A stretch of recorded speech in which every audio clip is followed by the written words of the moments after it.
और आपको बता दें, सेना प्रमुख जनरल उपेंद्र द्विवेदी ने पाकिस्तान को कड़ी चेतावनी दी है और कड़ी चेतावनी देते हुए कहा कि अगर पाकिस्तान आतंकवादियों को पनाह देना जारी रखता है तो उसे ये तय करना होगा कि वो भूगोल का हिस्सा बने रहना चाहता है या फिर इतिहास का। सेना प्रमुख ने ये बयान ऐसे समय में दिया है जब देश ऑपरेशन सिंदूर की पहली सालगिरह मना रहा है। नई दिल्ली के मानेकशॉ सेंटर में आयोजित एक संवाद सत्र के दौरान उनसे सवाल पूछा गया था कि अगर पिछले साल के ऑपरेशन सिंदूर जैसी परिस्थितियां दोबारा बनती है तो भारतीय सेना की प्रतिक्रिया क्या होगी।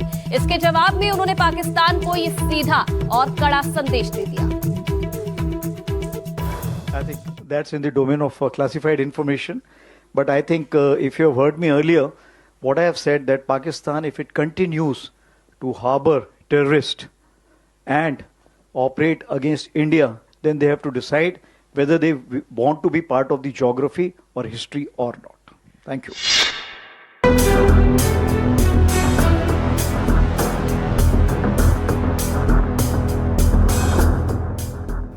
आर्मी चीफ ने कहा कि अगर पिछले साल ऑपरेशन सिंदूर जैसी स्थिति फिर बनी तो भारतीय सेना उसी तरह या उससे भी मजबूत जवाब देगी। उनका यह संदेश पाकिस्तान के लिए साफ चेतावनी है कि भारत आतंकवाद किसी भी कीमत पर बर्दाश्त नहीं करेगा। If you have heard me earlier, what I have said that Pakistan, if it continues to harbor terrorists and operate against India, then they have to decide whether they want to be part of the geography or history or not.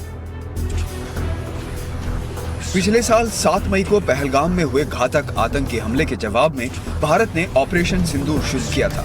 भारतीय सेना ने पाकिस्तान और पाकिस्तान अधिकृत कश्मीर में आतंकवादी ठिकानों पर सटीक हमले किए थे। इन हमलों में कई आतंकी ठिकानों को नष्ट कर दिया गया था। इधर भोपाल में एक नवविवाहिता की